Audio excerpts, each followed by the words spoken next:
Hi, I'm Tori Saints here. Welcome to the Clear and Present Truth. Today's video is going to be a little different from what you've seen from me normally. I want to get into a little bit of current events. Now, I don't do current events at the moment, and it's really by design. And the reason why is because I sort of have a flow of how I want to do my videos. And so initially, I want to do videos on prophetic symbols and certain things in the books of Daniel and Revelation. And then eventually I want to get into some doctrinal things like the Sabbath, what happens when you die, how is one saved, different things like that. I want to get into some doctrinal issues after I go into prophecy. And then I want to go into some current events. So I don't really do current events now, but I want to make an exception on today's video because I want to focus on the events that are happening in the country of Sudan. The media has been covering it. I've been seeing it in the media that there's a conflict that's happening in Sudan. Now, I don't want to get into why the conflict is occurring. I don't know. I'm not even certain as to what's happening in the conflict right now. But I wanted to focus on how this conflict in Sudan can be a setup. Now, remember, I'm not saying that this is actually prophesied. This is what's happening in at the end of Daniel chapter 11. But I'm saying this could be the setup for what is supposed to happen in Daniel 11 in the future. Okay. So I just want to be clear in my position. So I'm not saying that what's happening right now in Sudan is the events that happen at the end of Daniel chapter 11. All right. Now, that being said, I want you to look at the end of Daniel chapter 11. Now, just to give you a brief overview of my position and my view of Daniel chapter 11, at least the last 5 verses, or beginning with verse 40. I believe we've passed verse 40 in Daniel chapter 11. I believe that verse 40 refers to the September 11th attacks on the United States of America. The King of the South represents the Islamic nations, specifically the Islamic nations that are part of a conglomerate called the Arab League. And you'll discover that all the nations that are representative or were represented by the terrorists that struck America, they're all part of this Arab League. Okay. Now, I believe verse 40 was the September 11th attacks, and I believe it was the war on terror sponsored by George W. Bush or pushed by George W. Bush, however you want to say it. Okay.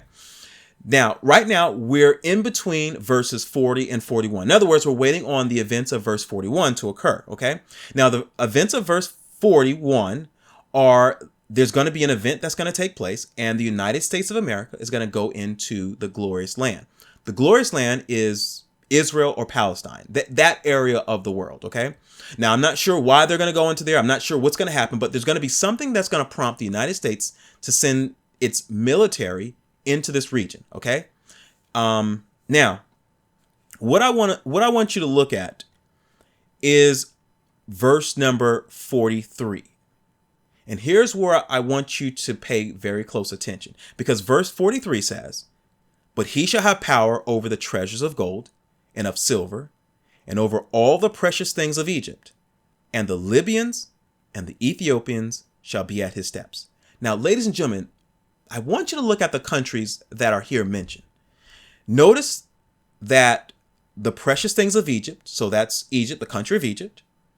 We have the Libyans, we know where Libya is, and then we have the Ethiopians. Now, what you have to understand that the Ethiopia in Bible times is not the Ethiopia of today. The Ethiopia of Bible times is representative of Sudan, North Sudan, and southern Egypt. Okay. So essentially, Ethiopia today is mostly what we would call Sudan. Okay. Now, the reason I want to bring this out to you is I want you to look at the 3 countries that are represented here. Okay. Ethiopia, which is Sudan. You have Libya and you have Egypt. Okay. Now, if you research the conflict with Sudan, I looked at a Wikipedia page. And if you were to just search, Sudan conflict, okay, there's a Wikipedia page.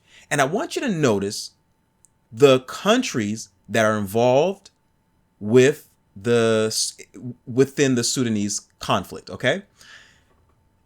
I want you to go on the Wikipedia page, and I want you to look at the part that says belligerents, okay? You have the rapid support forces, Okay, so these are the two armies that are in conflict. From what I understand, there's two armies that are fighting for power within the country of Sudan. Okay, and these two armies, according to the Wikipedia page here, it is the Rapid Support Forces, or the RSF, and then you have the Sudanese Armed Forces, which is the SAF. Okay, so the RSF and the SAF. Okay, but now look at who they're supported by. The RSF is supported by who? Libya. The SAF is supported by who? Egypt. The same three countries that are mentioned in the 43rd verse of Daniel chapter 11. I'm not saying that this is the conflict that's, occurring in Daniel chapter 11 verse 43. That's not what I'm saying.